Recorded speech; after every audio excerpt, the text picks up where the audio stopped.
Assalamualaikum warahmatullahi wabarakatuh. Perkenalkan, kami dari kelompok 4 ingin mempresentasikan jurnal ilmiah yang berjudul Evaluasi Biologi Senyawa Kompleks Rhenium 186 Fosfat sebagai radiofarmaka terapi paliatif kanker tulang, dan jurnal ini ditulis oleh Adang HG dan tim dari Batan. Dipublikasikan pada tahun 2007 dan izinkan saya untuk mempresentasikan dengan saya Nathanael Elvan Bangun, yang dimana kita mulai dari latar belakang artikel ini, yaitu yang pertama ada radionuklida banyak digunakan dalam terapi medis dan diagnosis. Yang kedua ada radiofarmaka untuk terapi harus mengandung pemancar partikel. Yang ketiga ada rhenium 186 atau 18 atau 186 Re memancarkan memancarkan B untuk terapi dan Y untuk diagnosis. Lalu yang keempat ada potensial digunakan untuk terapi paliatif kanker tulang. Nah, radiostop sudah banyak digunakan di bidang medis, terutama untuk diagnosis dan terapi. Untuk terapi kanker tulang dibutuhkan radiofarma yang bisa menghancurkan sel kanker sekaligus aman. Nah, rhenium 186 menarik karena bisa berfungsi ganda, yaitu terapi dengan partikel beta dan diagnosis dengan sinar gamma. Nah, yaitu lanjut ke tujuan penelitian. Yang pertama di sini ada mengevaluasi biologis senyawa 186 Re HEDP dan 186 Re EDTMP. Nah, parameter yang diuji itu ada pertama kemurnian radiokimia, sterilitas, dan pirogenitas. Terus yang kedua itu ada lipofilisitas, blood clearance, renal clearance. Yang keempat ada ekresi, yang bisa dibilang itu menggunakan urin atau feses.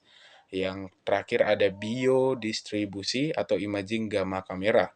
Nah, tujuan penelitian ini bertujuan mengevaluasi dua senyawa, yaitu 186 Re HEDP dan 186 Re EDTMP. Nah, fokusnya pada kualitas radiokimia, pola distribusi dalam tubuh, cara ekskresi, serta kemampuan ikatannya pada tulang. Dengan begitu, bisa dilihat potensinya sebagai terapi paliatif kanker tulang. Nah, untuk slide keempat itu adalah materi metodologi, ini mana bahan utamanya adalah HEDP dan EDTMP, di mana hasil sintetis batan. Nah, dari hewan uji yang dipakai yaitu adalah mancit, tikus putih, dan kelinci. Nah, untuk pengujiannya dilakukan dengan kromatografi, metabolic change untuk urin, kamera gamma untuk distribusi organ, serta uji sterilisasi dan progenitas sesuai standar farmakope. Hasil radiokimia dan sifat fisik. Kedua senyawa terbukti memiliki kemurnian radiokimia di atas 95% dan stabil hingga 3 hari. Lipofilisitasnya rendah, artinya lebih mudah larut dalam air. Hal ini membuat senyawa cenderung diekskresikan melalui ginjal. Nah, slide berikutnya itu slide 6, di mana menjelaskan hasil blood and renal clearance, di mana dalam darah konsentrasi tertinggi tercapai 5 menit setelah penyuntikan, lalu menurun drastis setelah 30 menit. Setelah 24 jam, hanya kurang dari 1% yang tersisa. Ekresi urin menunjukkan sekitar 41% HEDP dan 38,5 EDTMP keluar dalam 20 jam pertama. Lalu selanjutnya kita masuk ke bagian hasil, di mana kedua senyawa tersebut terlihat terakumulasi dengan jelas pada tulang. Dan terutama setelah 24 jam, kedua senyawa tersebut mengalami peningkatan akumulasi, seperti pada asam hidroksietilidena difosfonat yang mengalami peningkatan sebesar 3,18%, dan juga etilen diamina tetrametilen fosfonat yang mengalami peningkatan sebesar 3,96%, dan juga rasio tulang terhadap otot yang sangat tinggi, yaitu pada asam hidroksietilidena difosfonat memiliki resiko tulang terhadap otot sebesar 53, dan juga etilen diamina tetrametilen fosfonat yang memiliki resiko tulang terhadap otot yang juga cukup tinggi, yaitu dengan skor 27.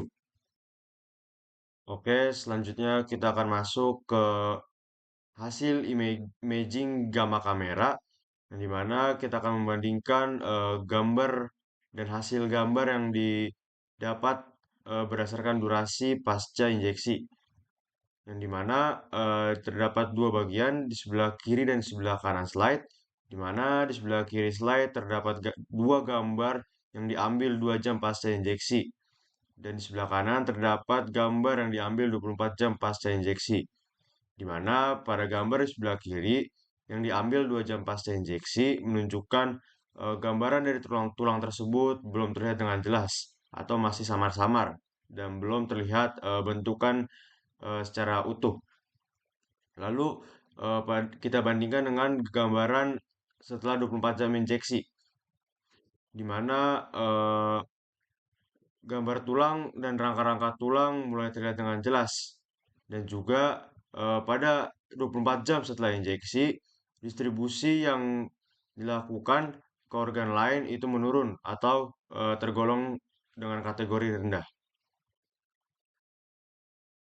Di sini ada sterilitas dan pirogenitas. Kedua senyawa terbukti steril karena tidak ada pertumbuhan mikroorganisme. Hasil uji coba pirogenitas pada kelinci juga menunjukkan kenaikan suhu yang sangat kecil, sehingga keduanya bebas pirogen. Selanjutnya ada kesimpulan. Kesimpulannya adalah 186 RE hingga HEDP dan 186 RE hingga EDTMP sudah memenuhi syarat radiofarmaka untuk terapi kanker tulang.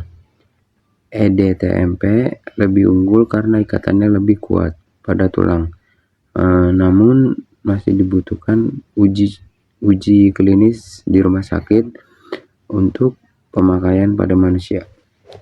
Sekian dari kelompok 4 atas presentasi kimia ini.